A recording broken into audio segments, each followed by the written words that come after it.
بسم اللہ الرحمن الرحیم۔ ہم فلسفے کے بعض بڑے افکار پر ایک اجمالی نظر ڈال رہے ہیں۔ اس میں کانٹ کا کیا کنٹریبیوشن تھا اور اس نے اس سارے معاملے کو کیسے دیکھا، اس پر ہم کچھ گفتگو کر چکے ہیں۔ اس کے بعد ایک بڑا نام ہیگل ہے، بلکہ یہ کہا جا سکتا ہے کہ مثالیت پسندی اس کے بعد اس مقام پر نہیں رہی جہاں ہیگل نے اس کو چھوڑا تھا، اور اس کے جانے کے بعد جتنا کچھ بھی فلسفہ وجود میں آیا وہ یا اس کی تردید کر رہا تھا یا اس کی تائید کر رہا تھا۔ اس لحاظ سے اگر دیکھا جائے تو ایک بڑی شخصیت ہے جس نے اس سارے معاملے کو ایسے زاویہ نظر سے دیکھا کہ بہت سے نئے نقطہ نظر کی پیدائش کا منبع بن گیا۔ اس کو سمجھنے کے لیے پہلے میں ایک چھوٹی سی مثال عرض کروں گا۔ یہ بات ذہن میں رہے کہ جتنے ما بعد طبیعیاتی حقائق ہیں، یا فلسفے کی زبان میں اگر کہیے تو حقیقت کبریٰ یا حقیقت مطلقہ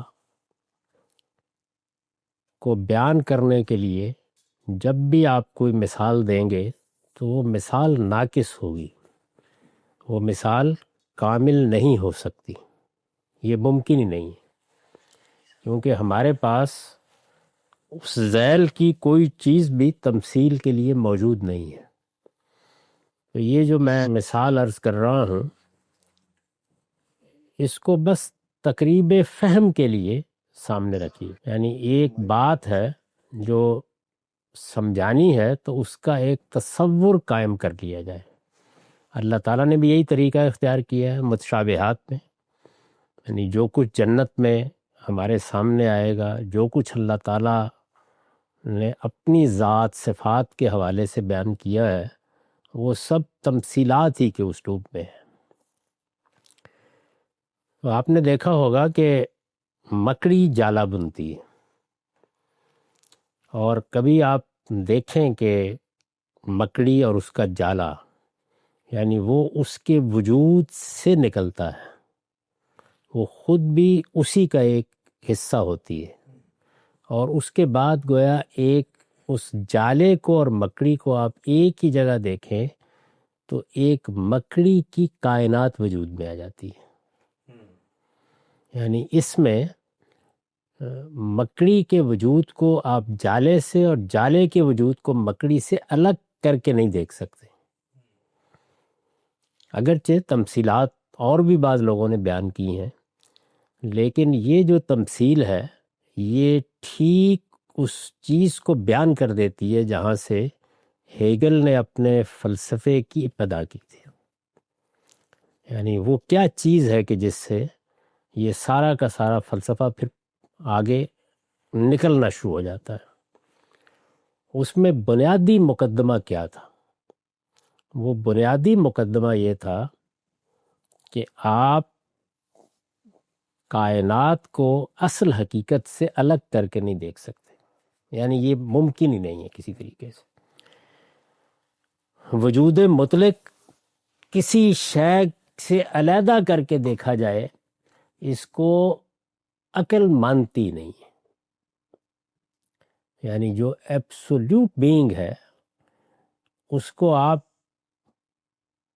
کائنات سے الگ کر کے دیکھیں، اپنے آپ سے الگ کر کے دیکھیں، تصورات سے الگ کر کے دیکھیں، یہ ایک غیر حقیقی چیز ہے۔ لہٰذا ہم مجبور ہیں کہ جس طرح سے اس مکڑی کو اور جالے کو ایک وحدت کے طور پر سمجھیں، اسی طریقے سے یہ پورا کا پورا جو کچھ بھی ہمارے مشہودات کا عالم ہے، اس کو ہم اگر ایک کل کہہ دیں تو اس کل کے ماسوا کوئی شے حقیقی نہیں۔ یعنی آپ نہ اس کے خارج میں کھڑے ہو سکتے ہیں، نہ اس سے ماورا کھڑے ہو سکتے ہیں، نہ اس سے ماسوا کھڑے ہو سکتے ہیں۔ یعنی جو بنیادی مقدمہ ہے وہ کیا ہے کہ وجود مطلق سے اگر آپ کسی چیز کو الگ بیان کرنا چاہتے ہیں تو آپ پے در پے تضادات کا شکار ہو جائیں گے. آپ کو اس پورے کے پورے مشہودات کے عالم کو بشمول اپنی ذات کے ایک کل کے طور پر لینا ہوگا. یعنی ایک ہی وجود ہے جس کی کلیت کے ساتھ ہی اس کا تصور آئے گا, اس سے ہٹ کے نہیں کر سکتے. اچھا, یہ جو کل ہے یہ اپنی اصل کے لحاظ سے عین مطلق ہے, یعنی اپنی ذات ہی کا احساس رکھتا ہے. کل یہ کسی تعدد یا کثرت کے ساتھ وابستہ نہیں ہے, ایک وحدت ہے, اور یہ اپنے تمام تر اجزاء کے ساتھ ایک عضویاتی نظام ہے. اس کو پلٹ کے دیکھیے کہ جیسے مثلا میں ہوں یا آپ ہیں, تو ایک انسان کی حیثیت سے آپ اپنے اعضاء کو الگ الگ کر کے کوئی تصور نہیں قائم کر سکتے. یعنی ایک شخصیت ہے جس کے اوپر آپ لفظ انسان کا اطلاق کرتے ہیں. تو اسی طریقے سے وجود مطلق جو ہے ایبسولوٹ بینگ, وہ بھی اپنی ذات کے لحاظ سے کسی تعدد کو گوارا نہیں کرتا. وہ ایک ذات ہے, اور وہ ایک ذات ایک کل ہے. اس کل سے نہ کوئی چیز ماورا ہے نہ ماسوا ہے, ایک ہی بنیاد جو ہے وہ یہاں سے اٹھتی ہے. اب ظاہر ہے کہ میرے پورے وجود کی حقیقت کیا ہے, تھوڑی دیر کے لیے یہ تسلیم کر لیجئے کہ وہ مثال کے طور پر روح ہے. تو میری تمام شخصیت کے جتنے اجزاء بھی ہیں ان سب کا تعلق اس روح کے ساتھ کیا ہے, عضویاتی. یعنی یوں سمجھ لیجئے کہ جیسے ایک ایک درخت کا پتا, ایک ایک شاخ, ایک ایک ڈالی, تنا, یہ سب مل کے درخت بنتے ہیں. درخت ان اجزاء سے ماسوا کہیں نہیں ہے, اور یہ اس درخت سے ماسوا کہیں نہیں ہے. یہ پوری کی پوری شخصیت ہے جس کو ہم درخت کہتے ہیں, جس کو ہم انسان کہتے ہیں, یہ محض تمثیل کے لیے.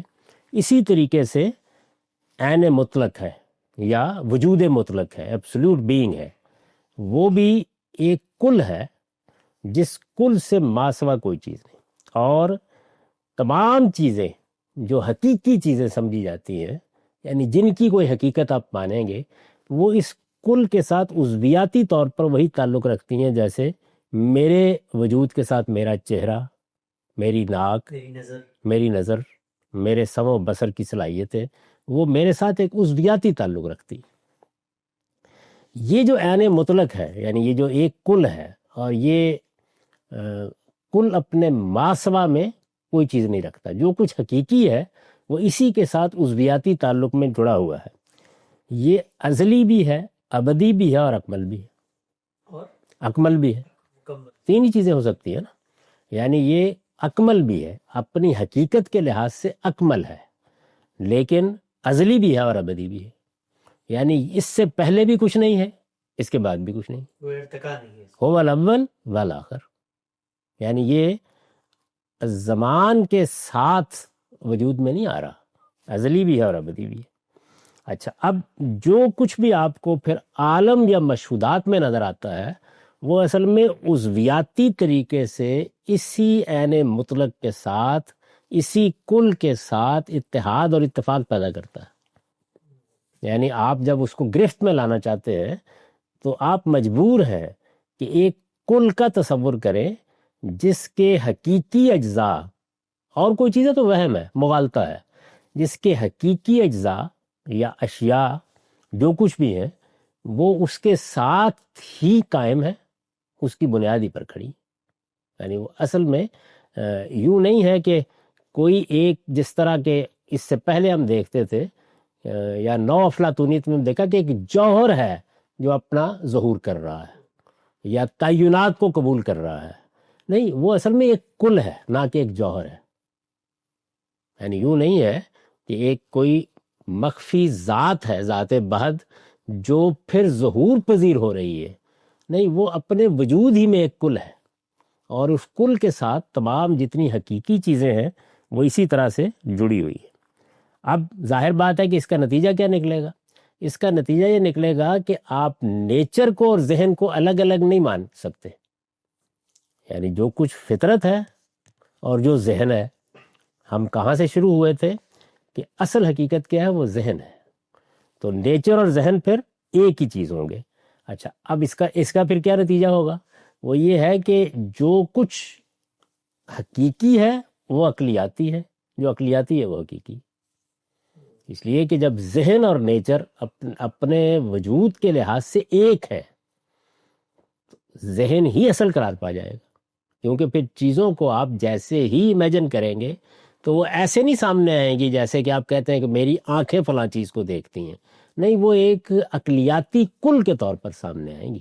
یعنی میری عقل جو ہے وہ امیجن کرے گی اور وہ مکمل طور پر جو نقشہ اپنے سامنے بنائے گی وہ ایک کلیت کا نقشہ ہوگا، اور اس کلیت کے اندر مختلف جو چیزیں ہیں وہ اتحاد، اتفاق، تالیف پیدا کر رہی ہوں. یہ جو وجود مطلق یا عین مطلق ہے، یہ کیا اسٹیٹک ہے، ایک جگہ کھڑا ہے؟ نہیں، یہ ایک منزل کو سامنے رکھ کے رواں دواں ہے. جیسے آپ اگر مادیت کے نقطہ نظر سے دیکھیں تو وہ یہ کہتے ہیں کہ کائنات بن نہیں گئی ہوئی، کائنات بن رہی ہے.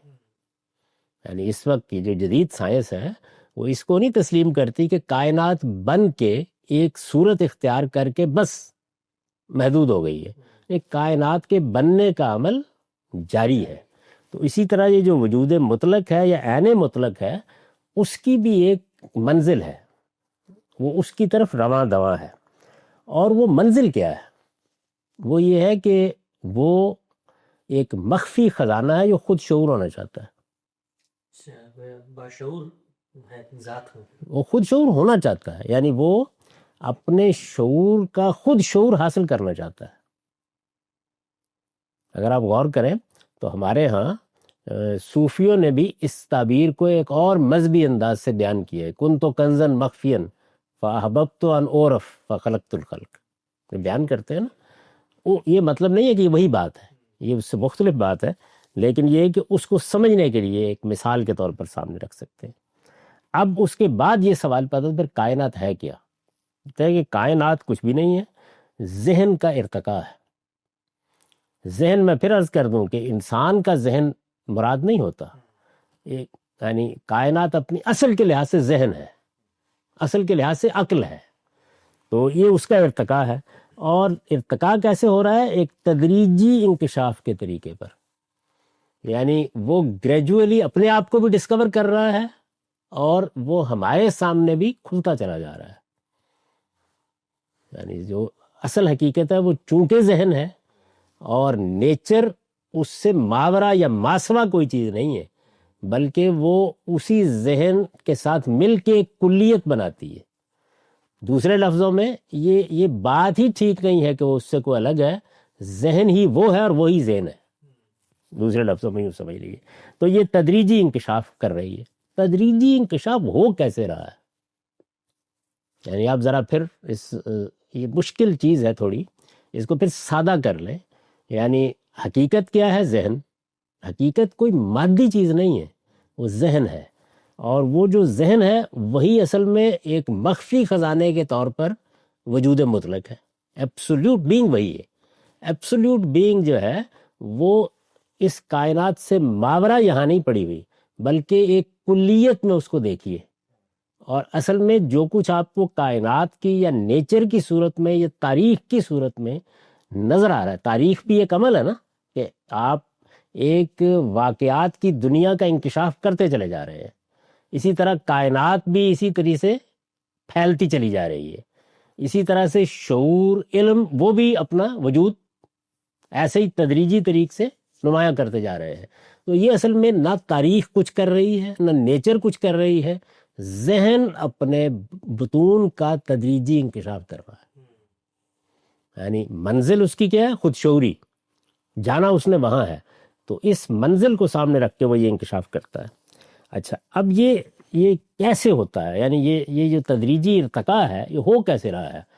اس جگہ آ کے وہ کہتا ہے کہ یہ جدلیاتی طریقے سے ہو رہا ہے. جس اصول کو بنیاد بنا کے ڈائلیکٹیکل میٹیریلزم میں مارکس نے ڈھالا، تو یہاں وہ فکر کی ڈائلیکٹس ہے۔ کیسے ہوتا ہے؟ وہ یہ کہتا ہے کہ ایک مثبت چیز جو ہے وہ سامنے آتی ہے، اس کے ساتھ ہی اس کے منفی کا تصور پیدا ہو جاتا ہے، اور پھر ان دونوں کا اتحاد وجود میں آتا ہے، اور یہی عمل ہے جو ہر جگہ ہر سطح پر فکر میں دہرایا جا رہا ہے۔ ذہن میں رہے کہ کارل مارکس نے اس کو اٹھایا اور اٹھا کر طبقات کی کشمکش میں ڈال دیا۔ ہیگل کیا؟ یہ فکر کی کشمکش۔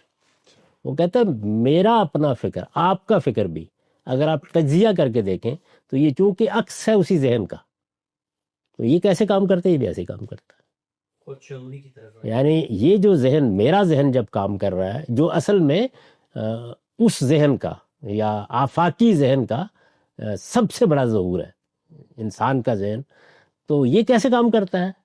اگر آپ غور کر کے دیکھیں تو بالکل ایسے ہی کام کرتا ہے کہ ایک جدلیاتی عمل ہے، یعنی مثبت منفی چیزوں کے مابین ائتلاف اور اتحاد کا عمل جاری رہتا ہے، اور جیسے ہی وہ مکمل ہوتا ہے اس کے اندر سے ایک اور مثبت نکل آتا ہے۔ اب دیکھیے نا کہ آپ نے ایک مثبت چیز کہی، اس کا ایک منفی پہلو تھا، دونوں کی فکری کشمکش ہوئی، اس سے ایک ائتلاف پیدا ہوا، وہ جو چیز بنی وہ پھر مثبت ہے، مثبت لازماً کسی منفی کو پیدا کر دے گی، پھر ائتلاف کا وہی عمل جاری ہو جائے گا۔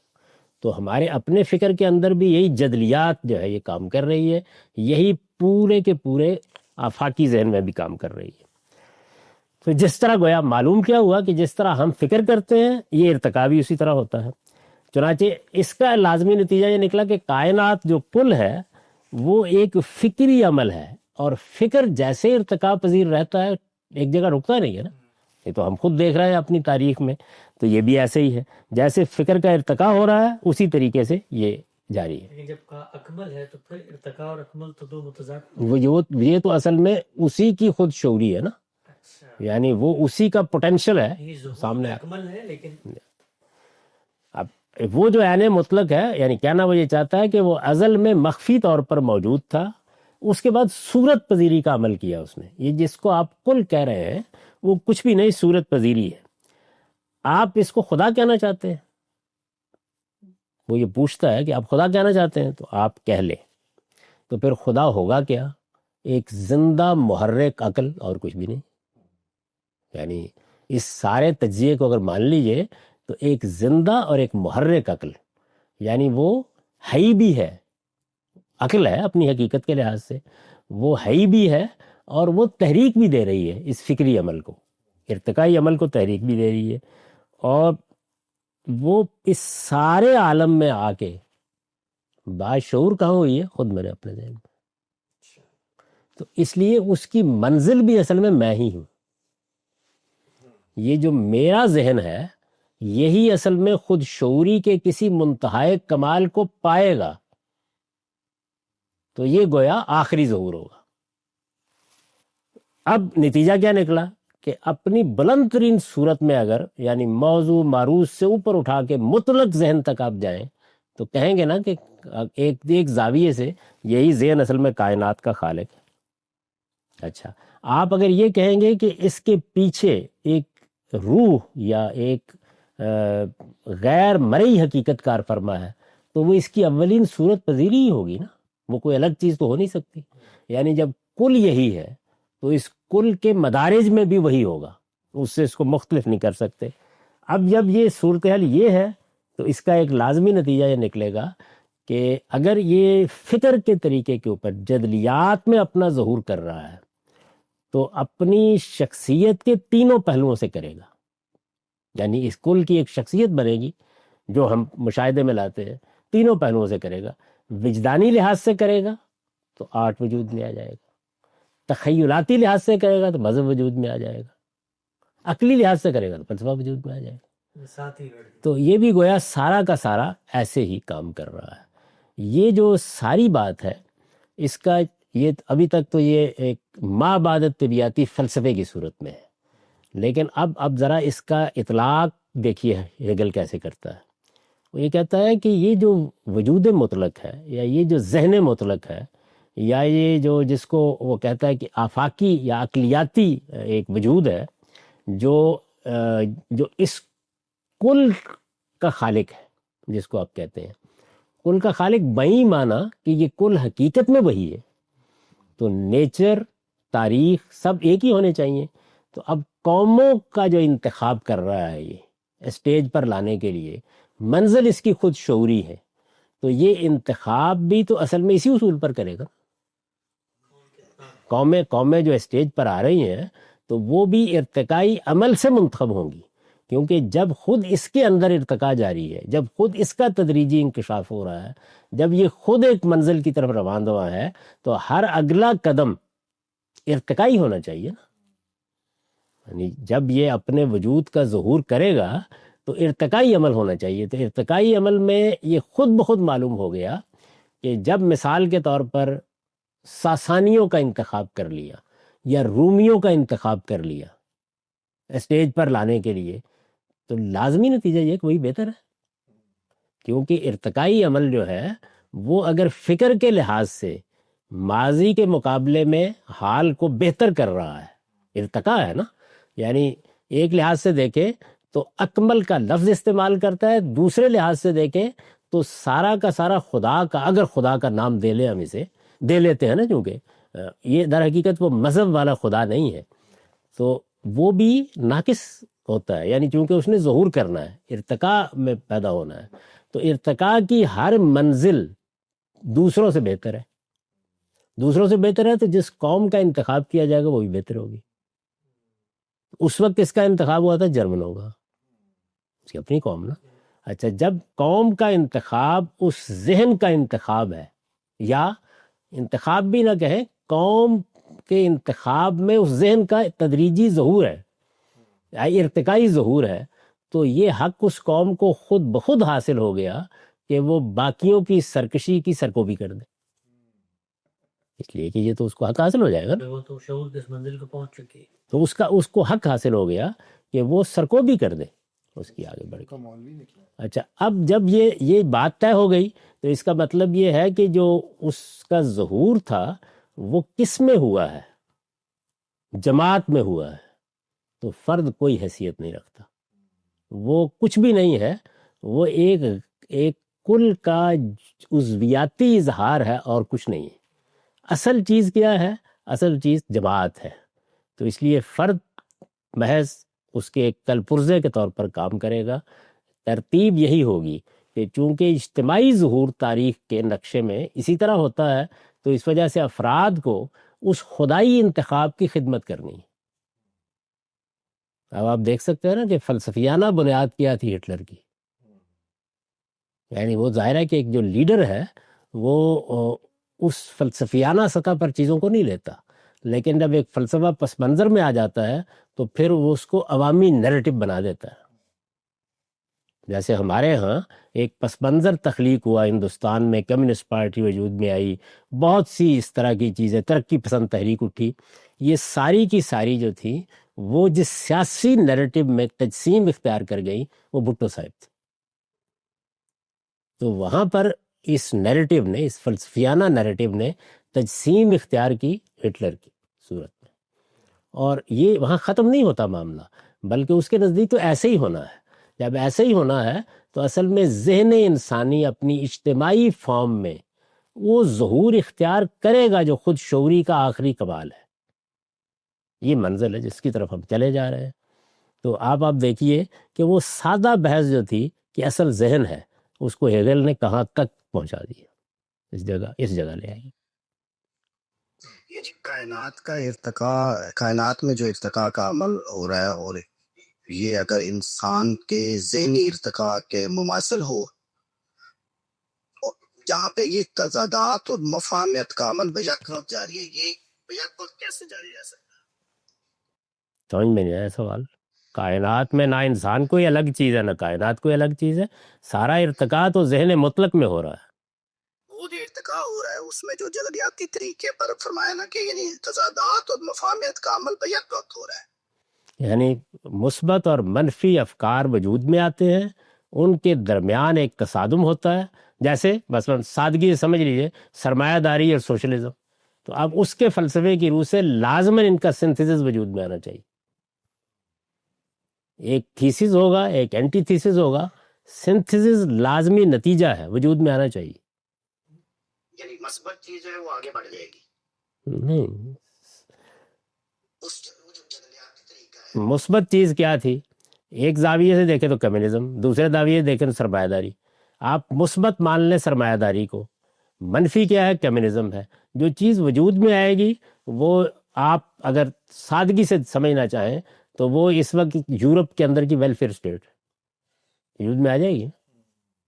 اب یہ ایک مثبت چیز ہے، اس مثبت کا بھی ایک آنا چاہیے اب لازمن. اس میں ایک سوال یہ ہے کہ جب یہ کہا کہ فرد کچھ نہیں ہے، جماعت اصل ہے، تو اصل میں کہنا یہ چاہ رہے ہیں کہ وہ جو شعور کی سطح ہے وہ فرد کی سطح پہ تو عضویاتی ہے، جماعت کی سطح پہ محکم یا مستحکم ہو گئی ہے، تو اس کے بعد اگلی بات یعنی عالم کی سطح پہ ہے کہ فرد کوئی چیز ہی نہیں. وہ جو یعنی یہ تو صرف ظہور ہے، اس ذہن کا ظہور درخت میں ہوا، وہ خود شعور نہیں تھا. جب میرے اندر ہوا تو خود شعور ہے بس. یعنی مجھے برتری صرف یہ حاصل ہے، ورنہ اصل میں درخت جب پیدا ہو رہا ہے تو وہ بھی ارتقا ہے، اسی ذہن مطلق کا ارتقا ہے. لیکن جب اس کا اطلاق کرتا ہے میدل، تو آپ نے اس کی مثال دی کہ فرد کچھ نہیں ہوا، تو اب ایک جو اجتماعی نظم ہے ریاست کی سطح پہ وہ فرد کی نسبت یا قوم کا جو جیسے آپ یوں دیکھیے، اس ذہن مطلق کا جو ظہور ہے وہ کل میں ہے، کل میں ہے. وہ کل نظر آتا ہے آپ کو چھوٹے پیمانے پر، کہاں؟ جماعتوں میں، قوموں میں. کل میں ہے، اصل میں تو کائناتی سطح پر ہو رہا ہے. آپ کچھ نہیں ہیں، آپ اصل میں اس درخت جس کے اندر ظہور ہو رہا ہے اس کا پتہ ہے. میں سر یہ سمجھنا چاہ رہا تھا ابھی، یہ جو مطلب ہٹلر کے یہاں یہ فلسفہ تو سمجھ میں آ گیا، اس کا پس منظر کیا ہے، لیکن خود یہ بات کہ ایک شخص یا آمریت جو ہے یا ایک کل بڑا ذہن ہے جو اس کل کی نمائندگی کرے گا، وہ بھی اس سے کہیں سے نکلتا ہے، پھوٹتا ہے.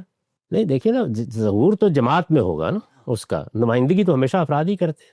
جیسے اس سارے عمل کو سمجھنے کا کام کون کر رہے گا، تو وہ تو ہمیشہ ایسا ہی ہوگا نا.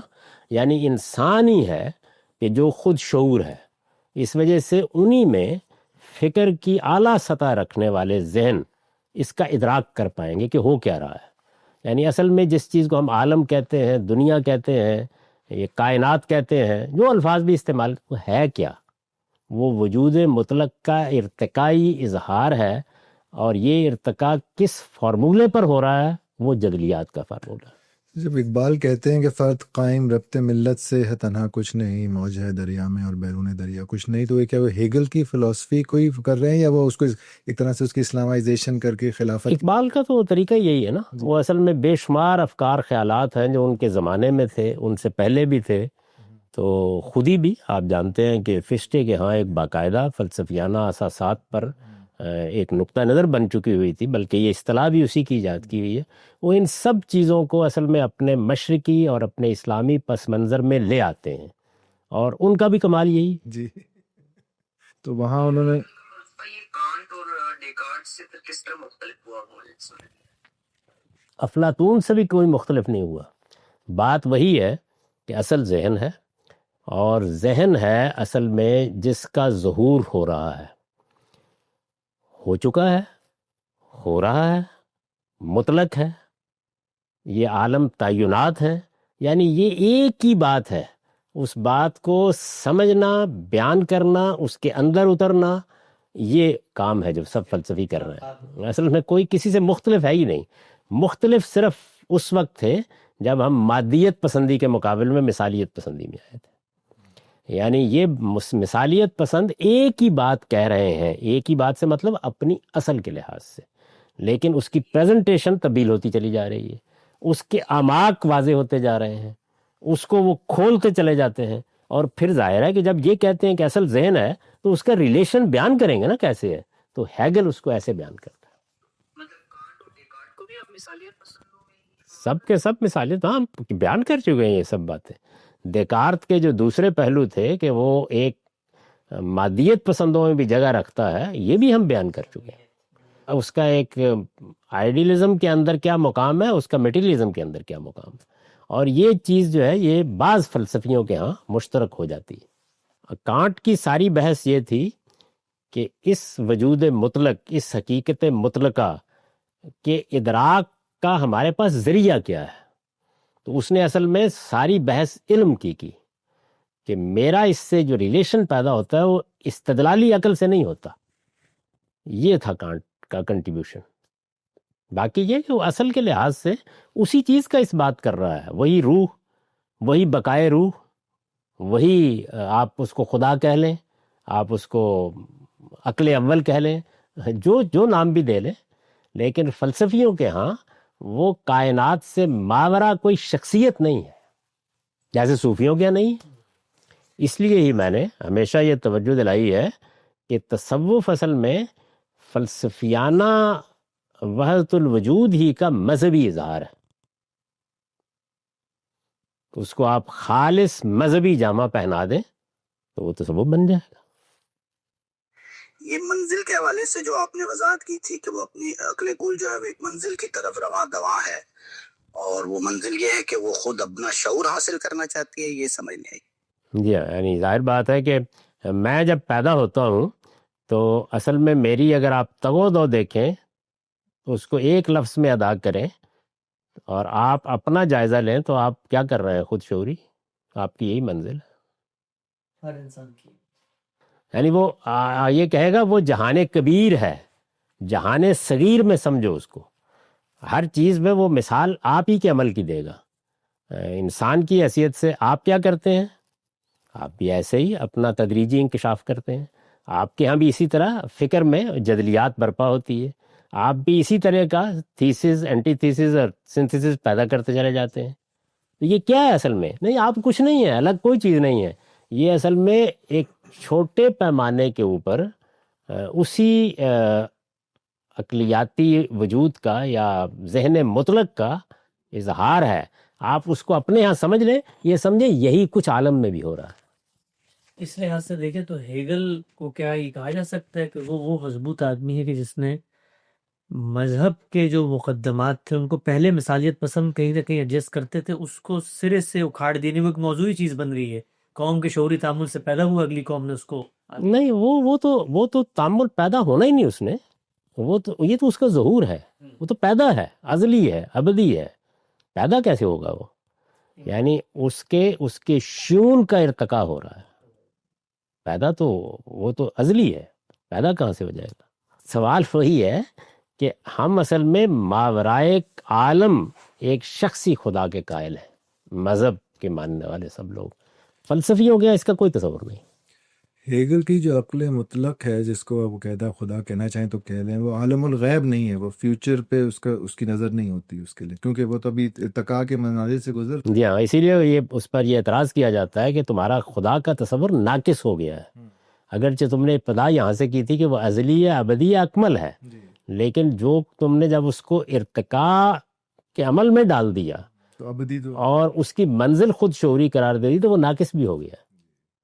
جیسے مثال کے طور پر اقبال ہے نا، تو اقبال جو ہے وہ ختم نبوت کی یہ توجیہ کرتے ہیں کہ یہ اصل میں انسان بلوغ کو پہنچ گیا ہے.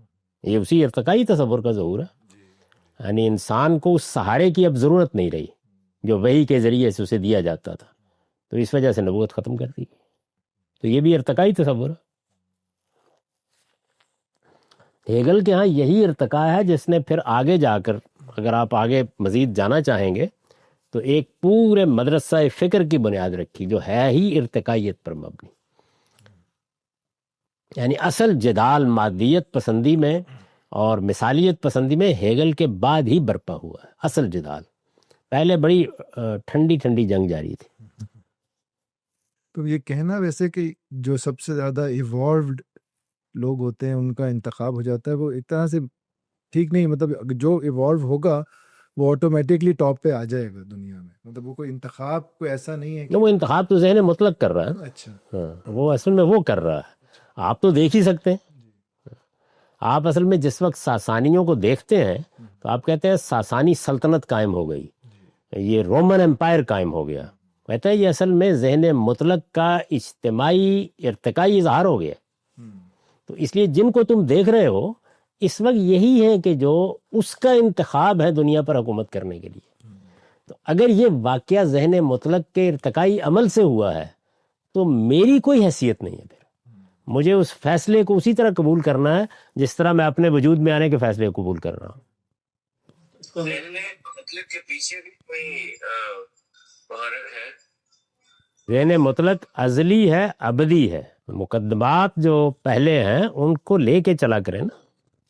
اس کو اگر یوں بیان کیا جائے کہ اس نے گویا نتیجے کے اعتبار سے پھر فرد ہی خدا بن گیا نا ایک لحاظ سے.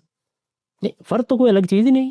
مطلب افراد خدا بن گئے، یعنی وہی جو اجتماع ہے، وہ چونکہ وہی یعنی ظہور ہے. عالم نہیں، خدا بننا کس نے ہے؟ یعنی یہ کل ہے. ایک ہی چیز. بننا تو تب ہے جب کہیں خدا باہر پڑا ہو اور آپ کو بننا ہے. وہ تو آپ خدا بننا کیسے ہوگا؟ مطلب آپ ہی ہیں.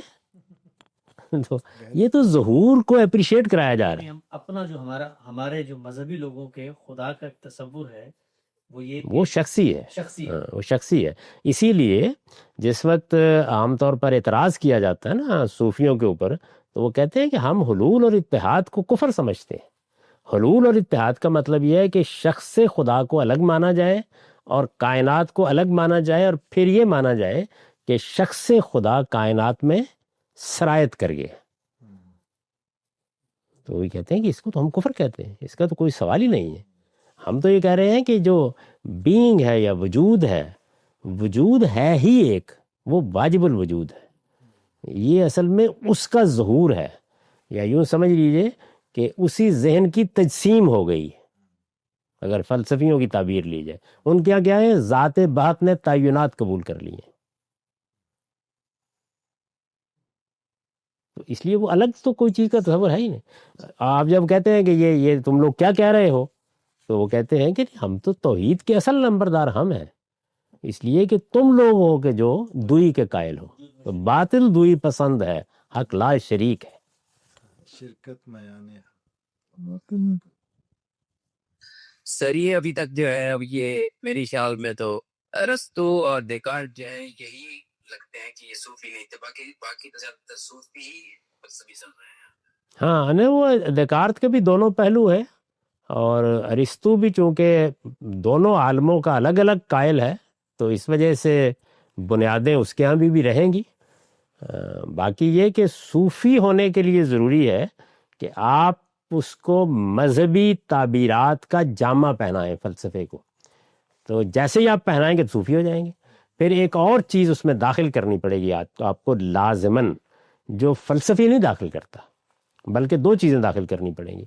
یعنی جیسے ہی آپ اس کو یہ جامہ پہنائیں گے تو اس کے لازمی نتیجے کے طور پر آپ کو یہ ماننا پڑے گا کہ اب اس حقیقت مطلقہ کی طرف جانے کا عمل ہونا چاہیے، جس کو وہ رجت کہتے ہیں.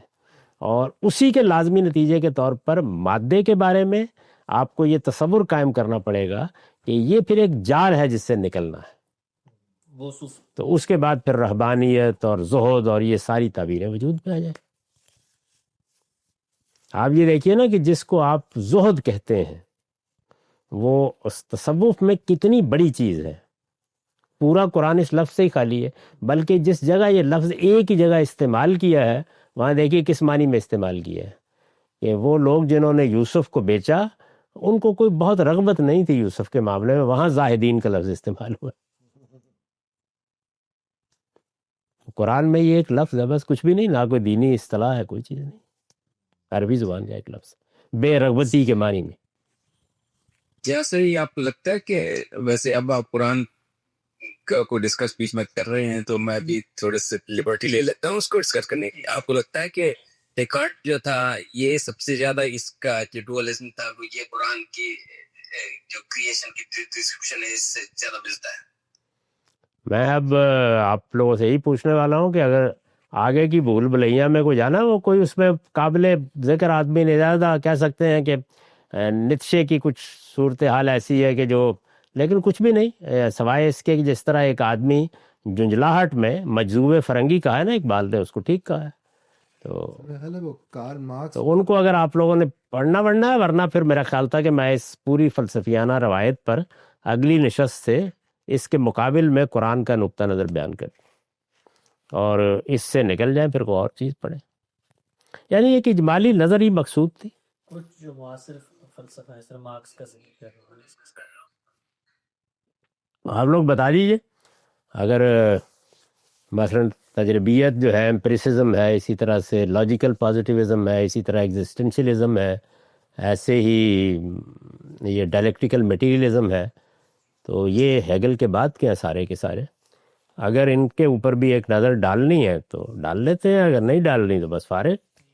میں نے تو 3 چیزوں کی کوشش کی ہے کہ فنی یا تکنیکی اسلوب نہ اختیار کروں، اجمالی طور پر اصل چیز واضح کر دی جائے، ورنہ وہ مثلا یہی جو موضوع لے لیا جائے نا اگر ہیگل میں کہ وہ انسانی اجتماعیت میں اس ظہور کو کیسے بیان کرتا ہے، وہ یہی کئی نشستوں کا موضوع.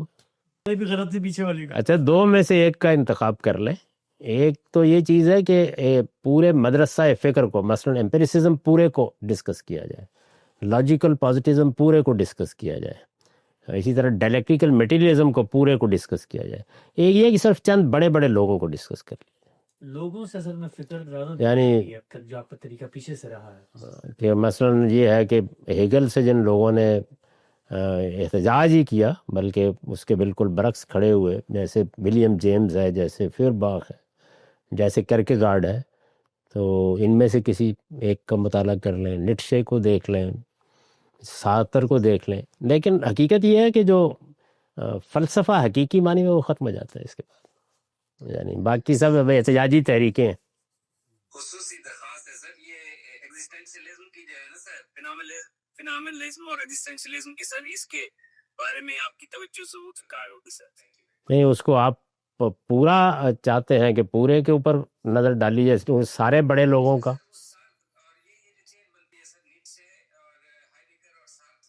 ہائیڈگر، نیٹشے، کیرکیگارڈ، اس کارڈ نے اسٹارٹ کیا تھا ایگزسٹنشلزم، لیکن سر یہ جو ایوولوشن کی ڈسکشن جو چل رہی ہے، کیرکیگارڈ تو ویسے بھی مذہبی مفکرین کا بڑا محبوب صوفی ہے، اور آپ کے اقبال کا محبوب تو سب سے زیادہ برگساں ہے، اس لیے کہ وجدان، کشف، یہ ساری چیزیں فلسفے میں وہی لے کے آیا.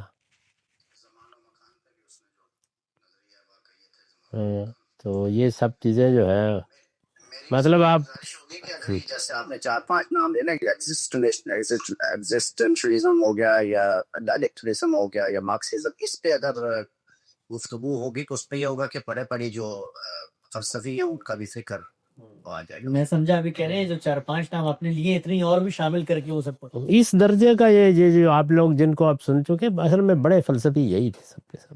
وہ سارتر جو ہے حقیقت میں اگر خالص فلسفے کے زاویے سے دیکھیں تو سارتر کی کوئی حیثیت ہی نہیں ہے.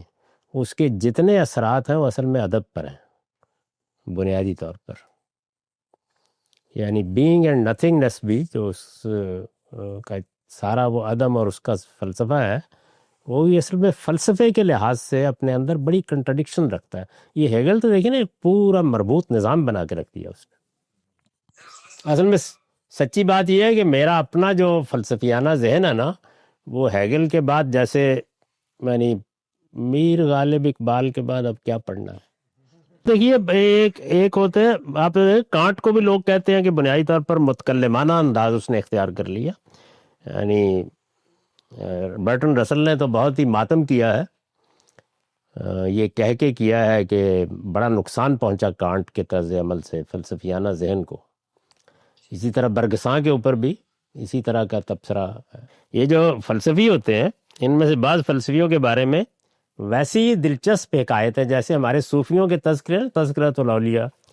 ایک باب وہ بھی ہے کہ فلسفیوں کی لائف کیا تھی، بہت دلچسپ موضوع ہے وہ، مجھے بڑی دلچسپی رہی اس سے. مثلا کانٹ کا ایک واقعہ میں آپ کو سنا دیتا نا، اس سے اندازہ کریں گے کہ کیسے کیسے ان کے ہاں بھی تذکرۃ الاولیاء پایا جاتا ہے. کہ حضرت کو ایک ہو گئی محبت کسی خاتون سے اور فیصلہ کر لیا کہ بس اب چند روز میں شادی کی درخواست کریں گے اور پرپوز کریں گے، شادی ہو جائے گی. اس دوران میں کوئی فلسفیانہ مبحث جو ہے وہ طبیعت پر ایسا اس کا غلبہ ہوا کہ اس میں برسوں بیت گئے.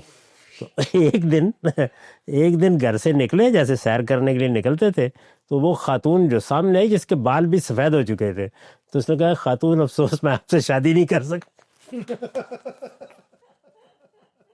گویا ان کے نزدیک وہ جو تیسرے دن جواب دینا تھا وہ اب آیا تھا.